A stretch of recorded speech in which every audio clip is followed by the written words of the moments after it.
What if everything you owned became worthless in a single day? This wasn't a hypothetical scenario. It was the terrifying reality that gripped Europe in the 1930s. While most history books focus on America's stock market crash and soup kitchens, Europe's economic catastrophe tells an even darker story.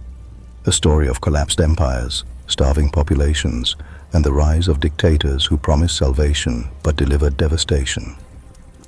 As the 1920s began, Europe was still bleeding from World War I. Cities lay in ruins, factories stood silent, and entire nations were drowning in war debt. Meanwhile, across the Atlantic, America's economic engine roared to life. American factories outproduced European ones by nearly double, creating a dangerous dependency.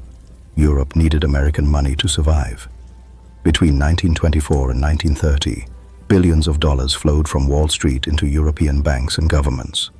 Germany alone borrowed over $4 billion. This cash injection created an illusion of prosperity, but it was built on quicksand.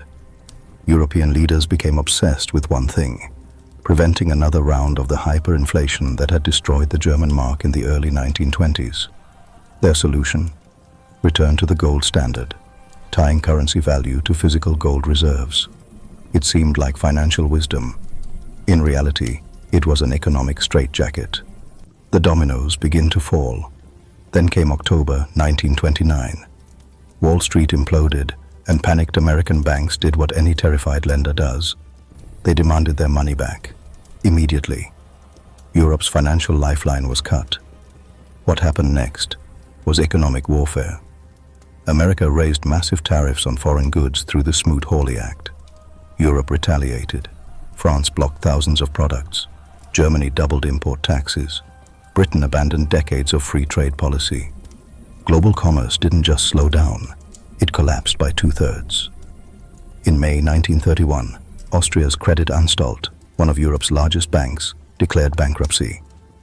Panic spread like wildfire. If a bank that big could fail, nowhere was safe. Terrified depositors rushed to withdraw their savings, creating devastating bank runs across the continent. Germany's major banks crumbled. Hungary's national bank ran dry. The financial system was hemorrhaging. Governments faced a brutal dilemma: stay on the gold standard to maintain currency stability, which meant raising interest rates, slashing government spending, and crushing wages during the worst possible time, or abandon gold, which risked hyperinflation but allowed economic stimulus. Most chose gold. The results were catastrophic. Germany's chancellor implemented crushing austerity, cutting benefits, raising taxes, slashing wages, while unemployment hit 6 million. Industrial production dropped 40%. Starvation spread, and in this desperation, extremist voices gained power. Britain took a different route.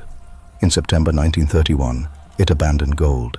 The pound crashed 23%, but suddenly Britain could cut interest rates and stimulate its economy. While painful, this flexibility prevented political collapse. Germany and Italy weren't so fortunate. By 1933, Hitler seized power in Germany. Democracy evaporated. The Nazi solution to unemployment was simple and sinister: massive rearmament. Build highways, build tanks, build weapons. Unemployment disappeared because everyone was preparing for war. Italy under Mussolini followed the same playbook: government takeover of failing industries and military expansion as economic stimulus. France remained stubborn, clinging to gold longer than anyone. By the time they abandoned it, the damage was done. 6 governments collapsed in 4 years. Society fractured between communists and fascists. The country entered World War II economically weaker than before the Depression began. By the late 1930s, unemployment was falling across Europe. But the solution wasn't economic recovery, it was rearmament. The continent was preparing for mutual destruction. The Depression's legacy wasn't measured in unemployment statistics. It was measured in the death of democracy, the rise of totalitarian regimes, and the road to the deadliest conflict in human history. The lessons we can't forget. After 1945, world leaders learned hard truths. They created the IMF to stabilize currencies, the World Bank to rebuild nations, the European Union to bind former enemies together. The gold standard was abandoned forever. These aren't just boring institutions. They're the barriers preventing another descent into the chaos that consumed an entire generation. Understanding this history isn't academic. It's essential for recognizing the warning signs before economic crisis becomes political catastrophe. Today, when markets tremble and economies falter, the ghosts of the 1930s still whisper warnings. We've built safeguards, central banks that can act swiftly, international institutions that foster cooperation, and the hard-won knowledge that isolationism breeds disaster. Yet complacency remains our greatest threat. Economic nationalism is rising again. Populist movements echo the desperate voices of the past. The question isn't whether another crisis will come.